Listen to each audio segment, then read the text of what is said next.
Boa noite, meus queridos, mais uma vez. Que a gloriosa graça de Cristo Jesus seja com cada um dos irmãos e irmãs. Que maravilha de culto quarta-feira. Queria destacar, a volta aqui do nosso casal Bosco e Rita. Queria destacar a volta da nossa irmã Eliene.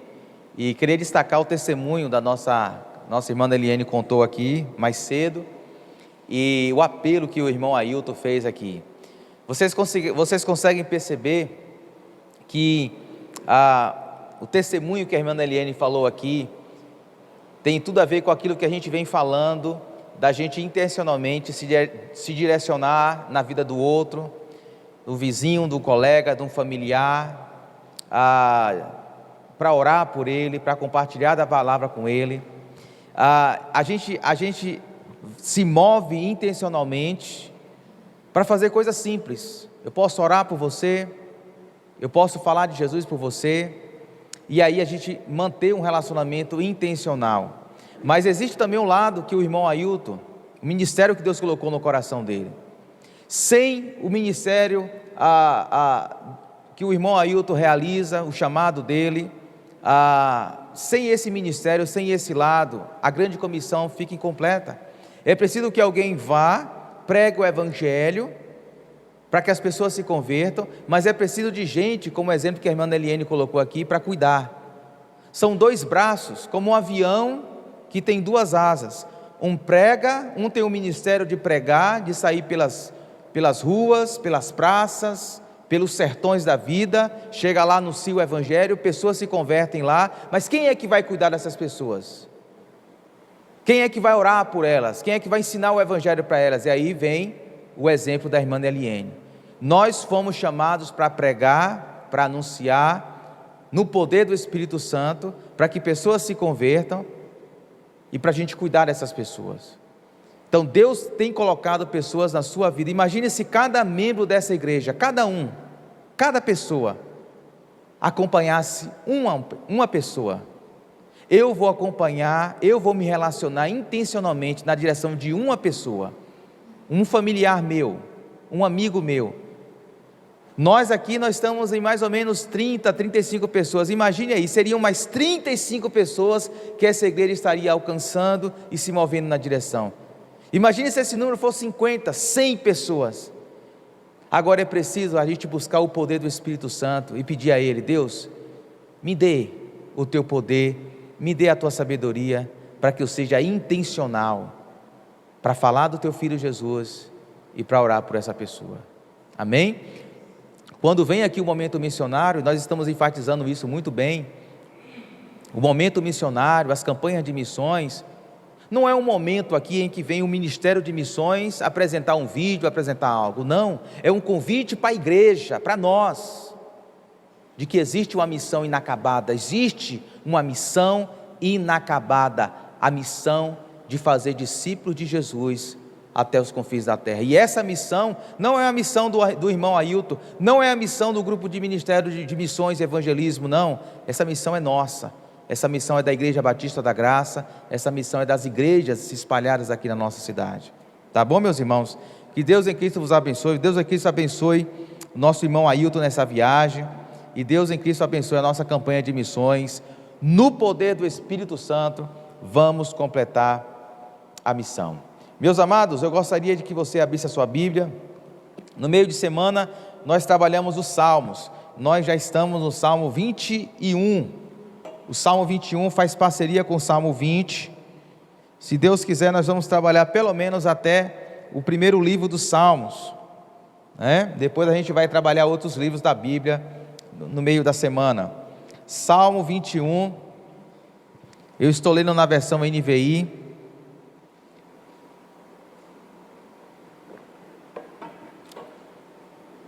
quero que os irmãos estejam sempre orando pelos pequenos grupos multiplicadores, na casa do Coque, uma reunião, um pequeno grupo que nós queremos começar na casa da nossa irmã Ediene, e também o pequeno grupo multiplicador dos jovens, que já tem início, o sábado agora vai se reunir na casa de Josafá Júnior. Um jovem que necessita muito das suas orações. Lembre dele nas suas orações. Salmo 21. Vamos lá? O rei se alegra na tua força, ó Senhor. Como é grande a sua exultação pelas vitórias que lhe dás. Tu lhe concedeste o desejo do seu coração e não lhe rejeitaste o pedido dos seus lábios. Tu o recebeste dando-lhe ricas bênçãos e em sua cabeça puseste uma coroa de ouro puro. Ele te pediu vida e tu lhe deste vida longa e duradoura. Pelas vitórias que lhe deste, grande é a sua glória, de esplendor e majestade o cobriste. Fizeste dele uma grande bênção para sempre, e lhe deste a alegria da tua presença.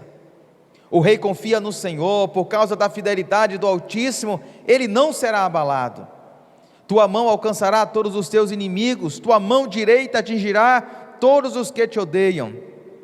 No dia em que te manifestares, farás deles uma fornalha ardente, na sua ira o Senhor os devorará, um fogo os consumirá. Verso 10, acabarás com a geração deles na terra, com a sua descendência entre os homens. Embora trame o mal contra ti e façam planos perversos, nada conseguirão, pois tu os porás em fuga, quando apontares para eles o teu arco. Se exaltado, Senhor, na tua força, cantaremos e louvaremos o teu poder. Que palavra maravilhosa, poder se assentar, meus amados. Como eu disse, o Salmo 21, que acabamos de ler, ele faz par com o Salmo de número 20, é um salmo escrito pelo rei Davi, e o Salmo 21, ele foi escrito, assim como o Salmo 20, com pelo menos dois objetivos, ou com pelo menos dois propósitos. Talvez o primeiro propósito seria cantar esse salmo para agradecer a Deus por uma batalha vencida. Talvez Davi compôs esse salmo para todas as vezes que ele saísse em batalha com o seu exército e retornasse com a vitória, cantasse esse salmo para agradecer a Deus, para louvar a Deus pela vitória recebida, pela conquista conquistada. Talvez, quem sabe, esses salmos tenham um segundo propósito, que seja, em vez de agradecer uma vitória conquistada, lembrar das vitórias passadas, para que isso gere alegria, para que isso gere gratidão, para que isso gere confiança e esperança para as vitórias que precisarão ainda ser conquistadas, as batalhas que precisarão ser travadas. E então Davi compõe esse salmo para que antes dele sair em batalha com seu exército contra os seus inimigos, o povo de Israel cantasse esse cântico, pedindo ao Senhor pela vitória, pedindo ao Senhor que conduzisse o seu rei em triunfo, pedindo ao Senhor que conduzisse o seu rei e o seu exército nessa grande batalha, nesse grande desafio. O presente salmo, se você parou para perceber, ele começa e termina com uma canção de exaltação do rei e do povo também do rei, pelo poder vitorioso de Deus contra os seus inimigos, contra os inimigos do povo de Deus. O salmo começa com o rei exaltando e se alegrando diante do Senhor pelo seu poder, e o salmo fecha no verso de número 13, com o povo exaltando ao Senhor pela vitória, pelo seu poder. O salmista tem como propósito nesse salmo renovar no coração do povo de Deus a disposição de confiar sempre no poder e no cuidado de Deus frente às ameaças e investidas de seus inimigos. Toda vez que o povo cantasse esse salmo, cantasse esse cântico deveria produzir no coração deles confiança no poder e no cuidado de Deus diante dos desafios, irmão Ailton, que você vai enfrentar nos próximos dias. Dos desafios que o grupo de missões, que o grupo de cada ministério aqui enfrenta, quando vai na frente, na direção de um colega, na direção de um vizinho, pregar o evangelho, ou quando vai na direção de uma pessoa aconselhar ou exortar. Nós precisamos confiar, não no nosso poder e na nossa capacidade, mas confiar que o Senhor está conosco, que Ele está nos revestindo de graça, de poder, e Ele é a nossa força, e aí então a gente confia e exalta. Nessa noite, em síntese, nós vamos falar que a alegria do cristão é ingratidão pela vitória na cruz e esperança pela vitória eterna. Esse salmo fala da alegria de nós, povo de Deus, a alegria do cristão, em gratidão pela vitória já conquistada na cruz, mas também com esperança por uma vitória que ainda vai ser completa ou completada no retorno de Cristo Jesus. Vamos ver isso em duas partes. Em primeiro lugar, alegria e gratidão do povo de Deus em percebermos a vitória de Cristo na cruz em favor do seu povo. Veja comigo os primeiros versos até o verso de número 6, com calma, que o texto diz assim: o rei se alegra na tua força, ó Senhor, como é grande a sua exultação pelas vitórias que lhes dás. Eu chamo a sua atenção para esse verbo, que lhes dás, está no passado, são vitórias do passado.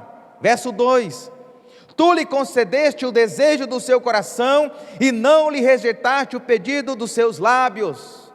Verso 3: tu o recebeste com ricas bênçãos, e em sua cabeça puseste uma coroa de ouro puro. Ele te pediu vida, e tu lhe deste, vida longa e duradoura, pelas vitórias que lhe deste, passado, pelas vitórias que lhe deste. Grande é a sua glória, de esplendor e majestade o cobriste. Fizeste dele o quê? Uma grande bênção para sempre, e lhe deste alegria da tua presença.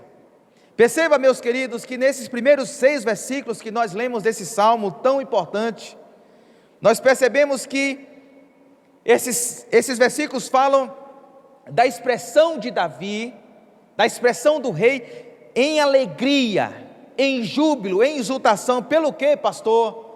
Pelas vitórias, pelas bênçãos, pelos livramentos, pela vida, pelas orações respondidas que Deus concedeu de maneira graciosa, misericordiosa ao rei no passado. Atente comigo aí para alguns detalhes. Por exemplo, no verso 1, o rei se alegra pela força que o Senhor lhe concedeu. Davi olha para o passado e percebe que as batalhas que ele enfrentou, derrotando Golias, derrotando os filisteus, derrotando os amorreus, derrotando os midianitas, derrotando os povos circunvizinhos de Israel, tudo isso foi pela força e pelo poder do Senhor. Ele está olhando para trás, ele está olhando para o seu passado.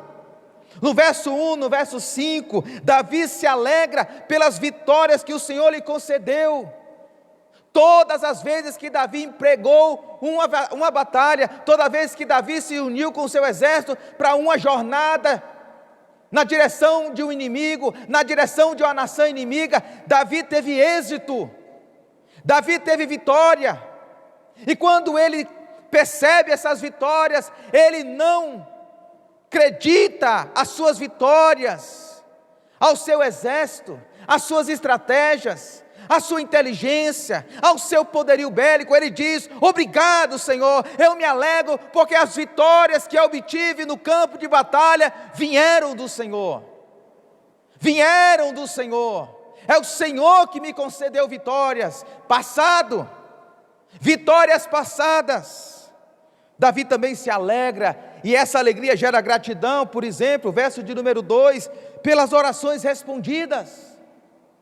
Talvez, quem sabe, em muitas dessas batalhas, muitos desses entraves, Davi se viu em apuros, em riscos de vida, risco de perder a própria vida, ou a vida dos seus generais, do seu exército, e ele então ora, ele ora por livramento, ele ora por saída, ele ora por estratégias, ele ora pela força do Senhor. E quando ele diz: Deus, me socorre, seja o meu refúgio, ele está dizendo que todas essas orações, Deus o respondeu. Ele olha para trás e percebe que as orações foram respondidas pela graça do Senhor. Ele está olhando para trás, ele está olhando para o seu passado. Veja comigo que os versos de número 3 e o número 6, Davi tem outros motivos de se alegrar.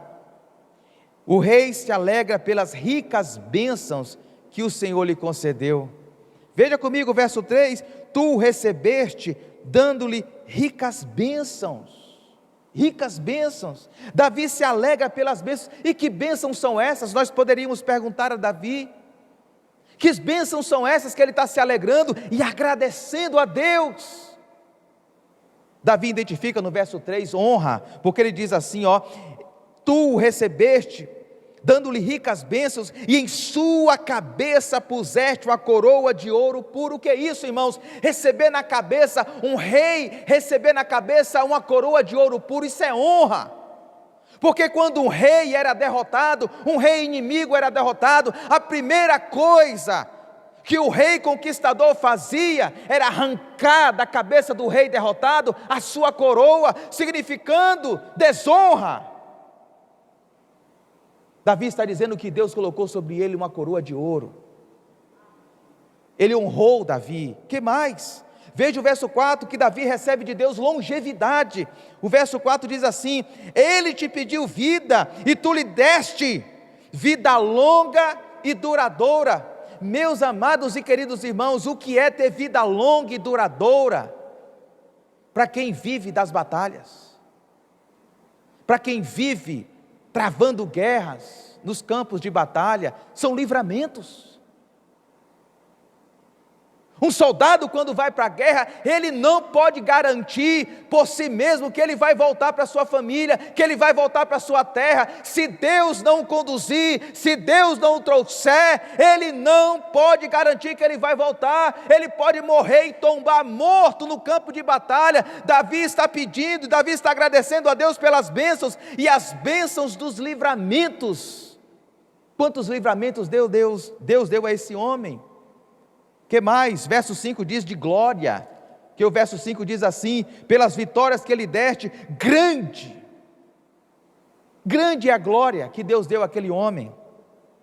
E o verso 6 finaliza dizendo que a maior das bênçãos, verso de número 6, fizeste dele uma grande bênção para sempre, e lhe deste a alegria da tua presença.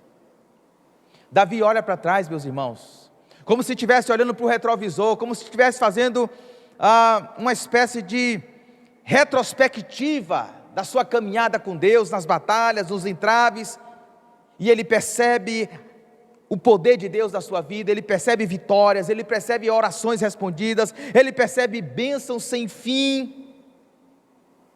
Ele olha e percebe que em todo momento Deus está se movendo de maneira bondosa e graciosa na sua direção, lhe dando êxito sobre os seus inimigos, lhe dando vitória.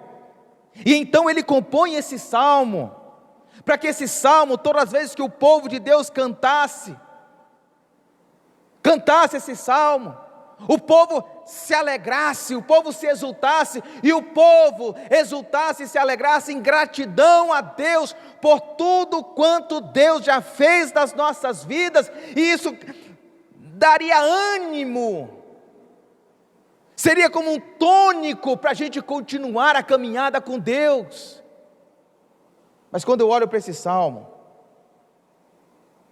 eu penso que esse salmo está apontando para um rei ungido pelo Senhor, maior do que Davi, e que conquistaria uma vitória mas muito maior do que todas as batalhas que Davi conquistou ao longo da terra. Porque Davi, no início do seu reinado, ele recebe uma promessa, segundo Samuel capítulo 7. E segundo Samuel capítulo 7, versículo de número 12, Deus chega para Davi e diz assim: quando a sua vida chegar ao fim, e você descansar com seus antepassados, escolherei um dos seus filhos para sucedê-lo, um fruto do seu próprio corpo, e eu, o Senhor, estabelecerei o reino dele. Eu, o Senhor, estabelecerei o reino dele. Deus está prometendo um descendente a Davi, está prometendo que ele, o Senhor, estabelecerá, fundamentará fortalecerá, edificará o reino para esse filho de Davi. Agora o verso 13, a parte B diz: e eu firmarei o trono dele, desse filho, para sempre. Com certeza, Deus não está falando de Salomão aqui, porque nós podemos constatar e nós podemos verificar na história que o reino de Salomão teve início, meio e fim. Salomão só reinou 40 anos e não para sempre. Deus não está falando de Salomão. Por que será que Jesus, que o Novo Testamento é categórico em afirmar que Jesus é esse rei, é o cumprimento da promessa feita a Davi? Por que Jesus constantemente é chamado de filho de Davi no Novo Testamento? Ele é chamado de filho de Davi porque os autores do Novo Testamento olham para essa promessa de 2 Samuel 7 e diz que esse rei prometido em 2 Samuel 7, cantado nos Salmos 20 e 21, não é Davi, não tem o seu cumprimento em última instância em Davi. Esse Salmo 20 e o Salmo 21, que fala do rei sendo guiado, fortalecido pela mão de Yahvé, pela mão do Senhor. Ele é o Rei dos reis, Ele é o Senhor dos senhores. Ele é aquele que viria para estabelecer o reino de Deus na história, um reino eterno, um reino para sempre, um reino que não terá fim. Ele viria na força, na unção, na direção, no poder de Yahvé, no poder do Senhor, meus irmãos. Porque Jesus é o cumprimento, meus queridos, de toda a esperança do povo de Deus. O povo de Deus do Antigo Testamento, o povo de Deus do Novo Testamento, de que Deus enviaria um rei da linhagem de Davi, da descendência de Davi, que estabeleceria um reino, um trono, e que exterminaria todos, absolutamente todos os nossos inimigos. Jesus não entrou na história para derrotar Golias, Jesus não entrou na história para derrotar os filisteus, Jesus não entrou na história para derrubar os amorreus, os midianitas, não! Jesus entrou na história como rei ungido de Deus, para colocar um ponto final nos 3 maiores inimigos de um homem e de uma mulher. Ele entrou na história para naquela cruz, não pela espada, não pelo poder bélico, não pela força da carne, mas pela fraqueza da cruz, derrotasse o pecado, vencesse o pecado, derrotasse Satanás e vencesse a morte, os nossos inimigos, louvado seja Deus. Esse é o nosso rei, meus amados, é o rei que é conduzido em vitória, é o rei que é conduzido pela mão do Senhor, e ele venceu o pecado naquela cruz, ele venceu o diabo, ele derrotou Satanás, o inferno, as potestades, e ele triunfou sobre a morte, louvado seja o nome do Senhor. O escritor de Hebreus, capítulo de número 2, verso 14 e 15, o autor de Hebreus diz assim, Hebreus 2, 14 e 15: portanto, visto que os filhos são pessoas de carne e sangue, ele também, o nosso rei, o filho de Davi, ele também participou dessa condição humana. Para quê? Por que o nosso rei nasceu? Por que o nosso rei veio? Para quê? Diz o autor de Hebreus, para que por meio da sua morte derrotasse aquele que tem o poder da morte, isto é, o diabo, e libertasse aqueles que durante toda a vida estiveram escravizados pelo medo da morte. Meus irmãos, ao longo da nossa jornada de vida, das adversidades que enfrentamos, dos desafios que nós lidamos, das dores de cabeças existenciais que nós lidamos, nós precisamos olhar para trás.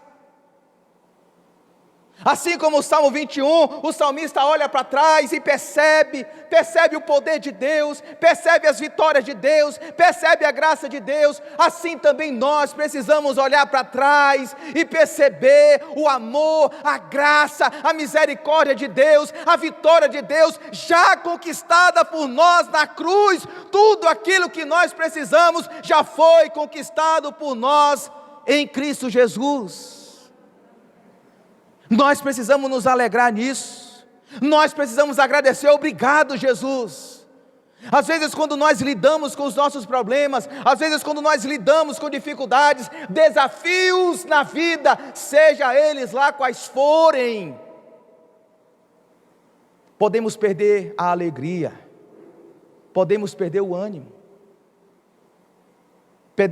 podemos perder a confiança de prosseguir. Por quê? Porque muitas das vezes nos esquecemos daquilo que já foi conquistado por nós na cruz.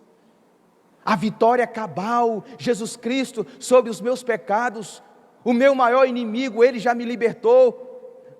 A vitória sobre o diabo já não tem mais poder sobre nós, não somos mais escravos do pecado. Jesus Cristo entrou na história e nos transportou do reino das trevas para o reino da luz. Nós somos em Cristo Jesus, filhos da luz, meus irmãos.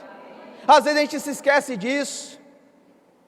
Semana passada eu estava orando ao Senhor e me veio de súbito agradecer a Deus. Oh Deus, obrigado Senhor, obrigado porque quando eu olho para o meu passado, meu Deus, um homem tão confuso, um menino tão cheio de vícios, de manias, tão egocêntrico, eu jamais na minha vida, Senhor, eu falando para Deus, eu jamais na minha vida imaginava que um dia eu seria um ministro da Tua palavra. Obrigado por Tua graça. Obrigado porque quando eu comecei a caminhar com o Senhor, eu falando isso para Deus, quando eu comecei a caminhar com o Senhor, os meus antigos amigos disseram, não vai durar um mês, e hoje eu estou aqui, Senhor, como os ministros da Tua palavra. Obrigado por Tua graça. A gente precisa agradecer, meus irmãos, quando nós estivermos passando por momentos difíceis, por momentos complicados, por momentos de incertezas, por tentações da vida, nós precisamos olhar para a cruz. O nosso Rei venceu por nós. E isso deve gerar em nós, sabe o quê? O que gerou para o salmista? Alegria e gratidão. No entanto, o salmista agora olha para frente. Os versos 7 a seguir, como alguém que está prestes a fazer uma grande jornada, enfrentar um grande desafio na vida, que olha para trás para recobrar suas forças, mas tem que tomar uma postura na frente. Tem desafios, tem áreas a serem conquistadas, tem inimigos a serem conquistados, e isso a gente precisa ter confiança e esperança. Então, a segunda parte desse salmo me ensina que a confiança e a esperança, devemos ter confiança e esperança na vitória final de Cristo em favor do seu povo. Porque há 2000 anos atrás Ele veio, Ele morreu, Ele ressuscitou, Ele ascendeu aos céus, e Ele já venceu por nós. O diabo luta uma batalha já finalizada, mas ainda não completada.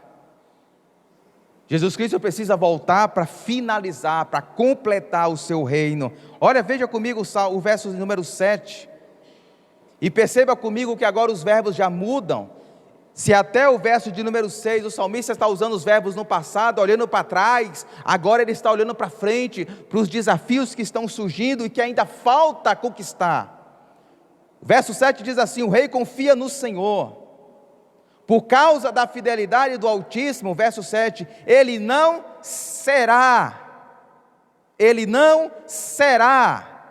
abalado. Verso 8, tua mão alcançará, não alcançou, não alcança, alcançará, futuro, tua mão alcançará todos os teus inimigos, tua mão direita atingirá todos os que te odeiam. Verso 9, No dia em que te manifestares, farás, não fez, farás deles uma fornalha ardente. Na sua ira o Senhor os devorará, um fogo os consumirá. Verso 10: acabarás com a geração deles na terra, com a sua descendência entre os homens, embora tramem o mal contra ti e façam planos perversos, nada conseguirão. Por quê? Pois tu os porás em fuga, quando apontares para eles o teu arco. E o verso 13 finaliza: se exaltado o Senhor na tua força, cantaremos e louvaremos o teu poder. Percebeu que os verbos estão no futuro? O rei Davi está cantando ao Senhor, talvez, quem sabe, saindo dos muros de Jerusalém, com o seu exército, e cantando, o povo cantando esse salmo: olha, vocês precisam se alegrar e agradecer a Deus pelas vitórias passadas, por aquilo que Deus já fez por vocês, pelas bênçãos que Deus já deu a vocês, mas existem inimigos ainda a serem conquistados, existe uma batalha final, existe um território ainda que precisa ser alcançado, e vocês precisam ir para conquistar esses inimigos, confiando no Deus que sustentou vocês no passado, que sustenta vocês no presente e que vai continuar sustentando vocês no futuro. É com essa perspectiva que nós precisamos ler os versos 7 a 13. O salmista, o rei, verso de número 7, confia que a fidelidade do Senhor não o deixará ser abalado.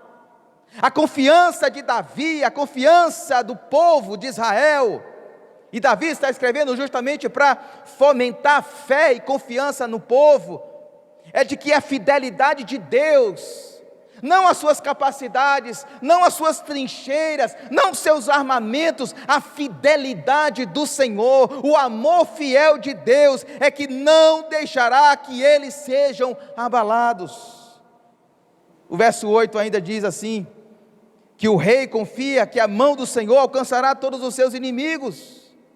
É a mão do Senhor que vai destruir os seus inimigos. Percebam, meus amados, não é Davi que vai conquistar os seus inimigos, assim como não é a igreja por si mesma que vence os seus inimigos. O nosso maior inimigo, o pecado, o diabo, a morte, essa vitória não somos nós que conquistamos. A nossa batalha, a batalha de um evangelista, a batalha de um pastor, a batalha de um discípulo de Cristo, não é contra a carne, não é contra o sangue, é contra as potestades e poderes celestiais do mal. Essa batalha não dá para a gente confiar em nós mesmos. Davi diz, é o Senhor que vai conquistar. O verso de 9 a 12, o rei confia que o juízo do Senhor recairá sobre seus inimigos. O verso de 9 a 12, por várias vezes Davi está dizendo, olha, é o Senhor que vai manifestar a sua ira, é o Senhor que vai alcançar, é o Senhor que vai julgar, é o Senhor que vai derrotar. Davi confia que o Senhor vai destruir e dizimar todos os seus inimigos.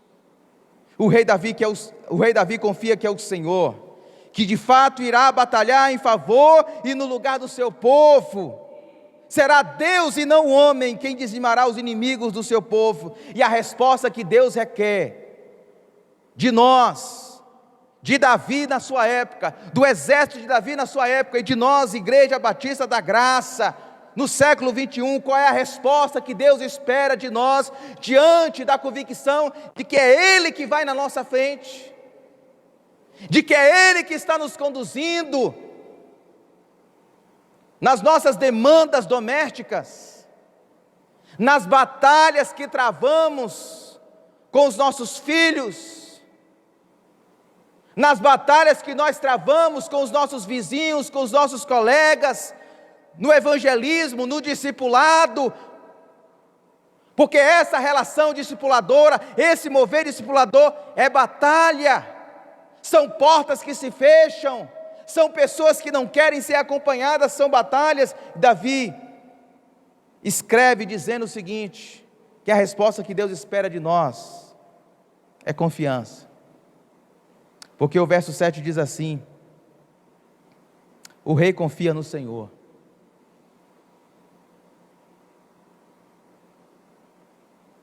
Eu não sei quais são os inimigos que ele iria enfrentar, mas ele escreve: eu confio no Senhor. Por causa da fidelidade, e a palavra fidelidade é uma palavra que eu sempre cito aqui, principalmente nos Salmos, é a palavra hesed, que é o amor leal de Deus, é o amor pactual, é o amor da aliança. E Davi está dizendo: eu confio no Senhor, e por causa do amor leal do Altíssimo, por causa da fidelidade do Altíssimo, ele não será abalado. A resposta que Deus requer do seu povo, meus irmãos, é confiança e esperança em o que Deus vai fazer, não naquilo que você vai fazer. Às vezes nós somos tentados a agir como se nós tivéssemos a capacidade, a inteligência para resolver os nossos problemas, para fazer missões em nome de Deus, para cumprir o ministério em nome de Deus. Nós não temos capacidade alguma. Estava conversando com um irmão ontem à noite, e eu falei justamente nisso. Não confie na sua capacidade, porque eu não confio na minha. Quem se coloca nas mãos de Deus para ser luz, para ser sal, para ser bênção, para ser discípulo e fazer discípulos, não pode confiar em si mesmo. Nós precisamos confiar no Senhor. Nós não sabemos o que vai nos esperar do portão dessa igreja para fora.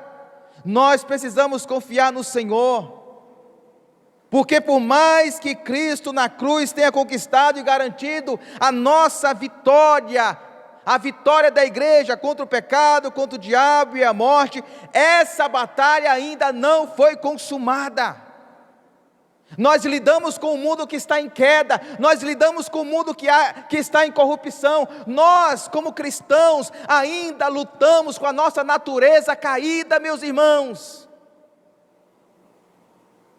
Mesmo sendo cheio do Espírito Santo, nós ainda lutamos contra o velho Adão, que habita em nós ainda. Nosso corpo ainda não foi transformado, mesmo sendo cheio do Espírito Santo, nós lidamos com tentações. O diabo anda ao nosso derredor, bramando como um leão para nos tragar. E mesmo nós sendo cheios do Espírito Santo, meus amados, nós ainda lidamos com sofrimento, nós ainda lidamos com a velhice, nós ainda lidamos com doenças, sejam nossas, seja dos nossos conhecidos, nós ainda lidamos com o luto, com a morte. Por quê? Porque Jesus ainda falta terminar aquilo que Ele começou há 2000 anos atrás. Ele, Jesus Cristo, promete em sua gloriosa palavra, que Ele vai voltar,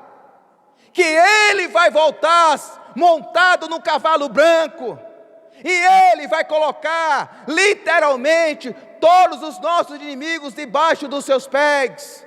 Ele vai chegar no cavalo branco, e vai destruir o anticristo, e vai destruir o falso profeta, e vai destruir a serpente, o diabo, Satanás, e lançá-lo no fogo do inferno.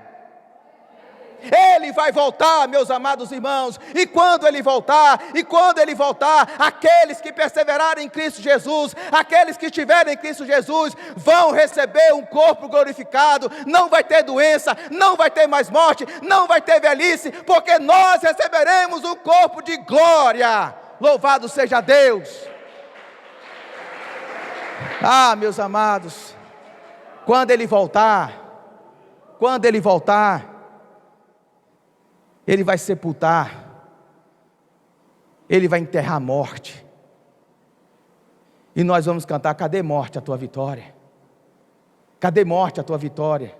Ainda falta uma batalha a ser conquistada, o nosso rei ainda está batalhando, o nosso rei está atuando na história, o nosso rei está atuando em Jequié, e ele está dizendo: você quer atuar comigo?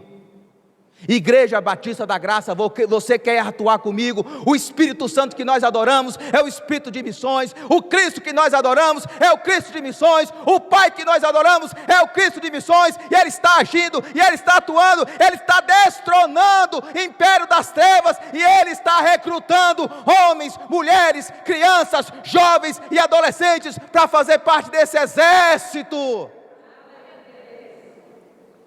Até aquele grande dia. Até aquele grande dia,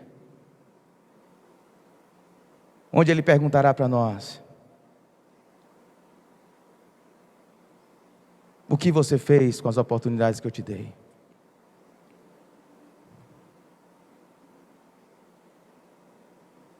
Quem você confiou nas batalhas da vida? O salmista, ele diz: eu confio no Senhor. Irmãos, quem confia no Senhor não desiste. Quem confia no Senhor, ele pode sofrer, ele pode penar, como os apóstolos penaram, como os grandes missionários da história penaram. Ele pode sofrer, ele pode ser preso, ele pode apanhar, mas ele não desiste.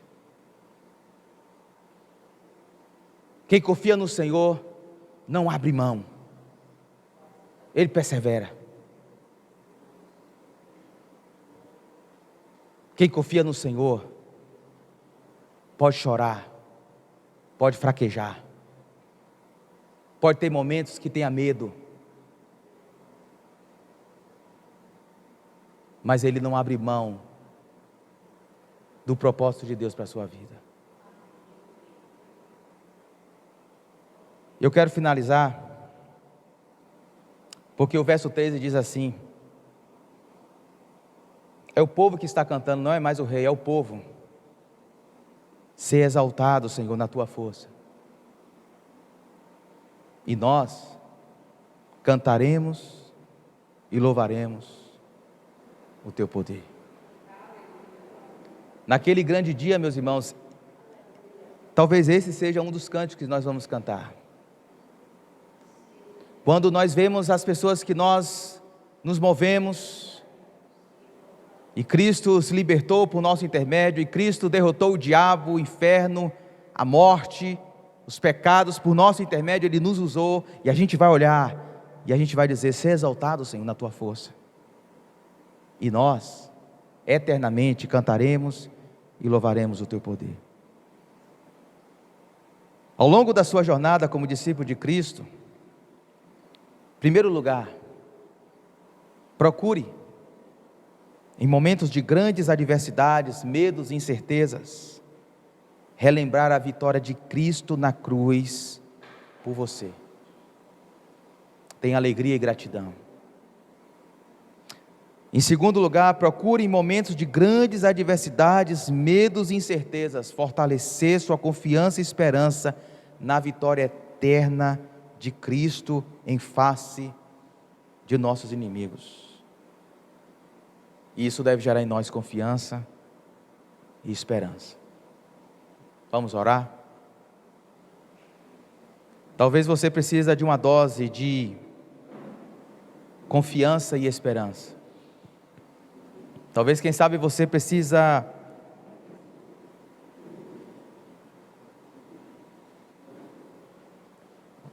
chamar o nosso irmão Ailton aqui à frente, para dedilhar aqui, Ailton. Talvez você precise de agradecer e bendizer o Senhor por tudo aquilo que Ele já fez na sua vida, principalmente, sobretudo na cruz. Na cruz. Dedilha aqui, Ailton, nós vamos estar orando por ti também. Vamos orar. Vamos orar também pelo nosso irmão Ailton. Vamos consagrá-lo ele ao Senhor. Deus, em nome de Jesus Cristo. Deus, Tu és o nosso Rei, Jesus. Tu és o nosso Senhor. Tu és aquele que conquistou a principal batalha em nossas vidas. Deus, nós podemos perder tudo, como diz a Tua palavra. Nós podemos ser as pessoas mais miseráveis da vida, nós podemos não ganhar nada nessa vida, nós podemos ser um fracassado aos olhos do homem, mas se nós cremos em Ti, nós somos mais do que vencedores, nós somos as pessoas mais abençoadas de toda a existência. Nós precisamos, meu Deus, nos alegrar, recobrar, Senhor, a nossa gratidão em tudo aquilo que o Senhor já fez por nós. Não deixe que a gente se esqueça, Deus, nos momentos de tensão, nos momentos de crise, desafios, de jornadas, de incertezas, de insegurança, que possamos dar um passo à frente, confiando em tudo aquilo que o Senhor já fez por nós em Cristo Jesus. Se o Senhor já demonstrou esse amor maiúsculo e superlativo na cruz, demonstrando, meu Deus, que o Senhor nos ama, demonstrando a Tua graça e a Tua misericórdia em Cristo, o Senhor também não vai continuar manifestando essa graça, essa bondade, essa misericórdia no nosso futuro? Nós precisamos confiar no Senhor, confiar que a Tua fidelidade é a causa de nós não sermos abalados. Aqui está a Tua igreja, aqui está o Teu povo, meu santo e poderoso Deus. Aqui está a Tua igreja que defronta, meu Deus, com tantos e tantos desafios espirituais, sobretudo. Desafios, meu Deus, em compartilhar da fé, em compartilhar do Evangelho. Às vezes vem o desânimo, às vezes vem a preguiça, meu Deus, o pecado que tenta nos escravizar, nos envolver, coisas dessa vida que tenta nos sufocar, nos tirar do foco. Deus, viver, Senhor, é uma luta constante. E quanto mais a gente decide entregar a nossa vida a Ti, a nossa vida como instrumento do Senhor, parece que o inimigo, Senhor, arma todas as principais armas contra nós, para nos desanimar, para nos enfraquecer, para nos tirar do foco. Oh Senhor, nós queremos confiar em Ti. Manifesta o Teu poder sobre a Tua igreja, manifesta o Teu poder sobre esta igreja, manifesta o Teu poder sobre as igrejas de Quienses, impacta Jequié, levanta igrejas comprometidas, meu Deus, com o Teu reino. Eu entrego nas Tuas mãos, meu Senhor, a vida de Ailton,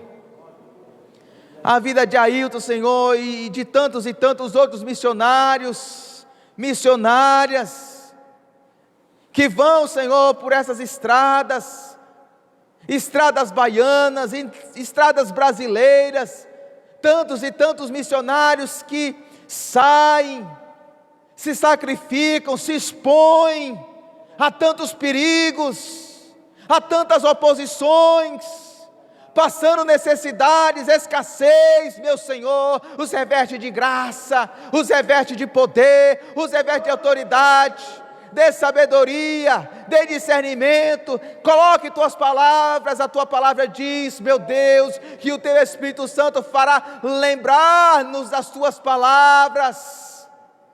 Dê poder para expulsar demônios, dê autoridade para expulsar demônios, e coloca as palavras de sabedoria como espada flamejante, para cortar, para queimar, Senhor, os corações pecadores, os corações afastados de Ti, Jesus. Amém. Em nome do Senhor Jesus, eu Te peço, Senhor, que o Senhor mova líderes, discípulos, que se coloquem no Teu exército, que se coloque, meu Deus, num campo de batalha, confiando no Senhor e na Tua fidelidade, confiando de que o Senhor é o nosso Rei, que vence todas. Não existe ninguém, Senhor, que sequer possa empatar contigo. Tu és vencedor, Tu és vitorioso, e nós confiamos e esperamos na vitória final, a vitória cabal, a vitória plena de Cristo Jesus sobre tudo aquilo que o pecado causou, Senhor. toda a destruição, toda a corrupção, sobre o diabo, sobre as oposições, sobre as hortes espirituais do mal, todos eles serão destruídos e nós herdaremos o reino do Senhor para todos sempre. Louvado seja o Senhor.